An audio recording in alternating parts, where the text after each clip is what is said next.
ಸಣ್ಣ ನೀರಾವರಿ. ನಮ್ಮ ಸರ್ಕಾರದ ಇಂದಿನ ಅವಧಿಯ ಅಂತ್ಯದಲ್ಲಿ ಸಣ್ಣ ನೀರಾವರಿ ಇಲಾಖೆಯಲ್ಲಿ 5,655 ಕೋಟಿ ಮೊತ್ತದ ಬಾಕಿ ಕಾಮಗಾರಿ ಇದ್ದು, ನಿಕಟಪೂರ್ವ ಸರ್ಕಾರವು ತಮ್ಮ ಅವಧಿಯ ಅಂತ್ಯಕ್ಕೆ ಇದನ್ನು 12,729 ಕೋಟಿ ರುಗಳಿಗೆ ಹೆಚ್ಚಿಸಿದೆ. ಹಾಗೆಯೇ 17-18ರಲ್ಲಿ 440 ಕೋಟಿ ರುಗಳ ಬಿಲ್ಲುಗಳಿಗೆ ಪಾವತಿಗೆ ಬಾಕಿ ಇದ್ದು, ಇಂದಿನ ಸರ್ಕಾರದ ಅವಧಿಯಲ್ಲಿ ಇದು ಸುಮಾರು 2,000 ಕೋಟಿ ರುಗಳಿಗೆ ಏರಿದೆ.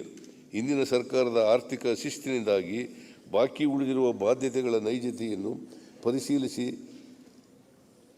ತೀರ್ವಳಿಗೊಳಿಸಲು ಕ್ರಮ ವಹಿಸಲಾಗುವುದು. ನಮ್ಮ ಸರ್ಕಾರದ ಹಿಂದಿನ ಅವಧಿಯಲ್ಲಿ ಕೈಗೆತ್ತಿಕೊಂಡಿದ್ದ ಕೆಸಿ ವ್ಯಾಲಿ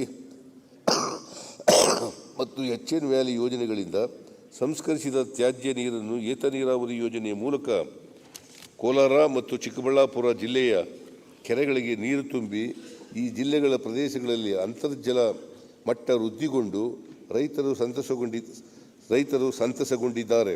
ಪ್ರಸ್ತುತ ಎರಡನೇ ಹಂತದಲ್ಲಿ ಕೋಲಾರ ಮತ್ತು ಚಿಕ್ಕಬಳ್ಳಾಪುರ ಜಿಲ್ಲೆಯ 296 ಕೆರೆಗಳನ್ನು ತುಂಬಿಸುವ ಯೋಜನೆಯನ್ನು 529 ಕೋಟಿ ರು ವೆಚ್ಚದಲ್ಲಿ ಅನುಷ್ಠಾನಗೊಳಿಸಲಾಗುವುದು.